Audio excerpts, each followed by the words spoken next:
Looking forward to that next weekend, Matt. Thanks for that. And in this week's Air 4 adventure, we're giving you a bird's eye view of a dam that's been generating power for cities in Washington for decades.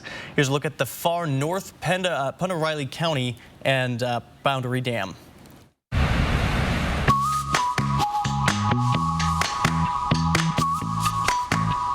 We're at Boundary Dam by Medellin Falls in Pend Oreille County.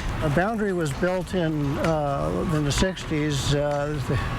Took 4 years to build. Started generating September the 1st of '67.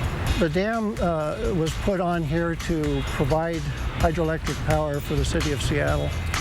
Right now it's providing about 54% of the generation that city of Seattle has. Right now we're putting about 117,000 cubic feet per second, over the spillways and through the plant.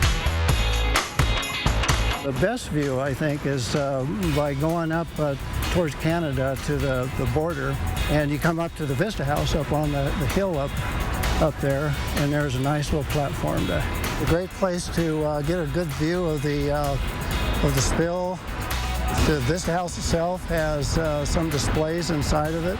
Could tell a little bit about the history. Seasonal, it's open between Memorial Day and Labor Day. It is spectacular. A lot of power in that water.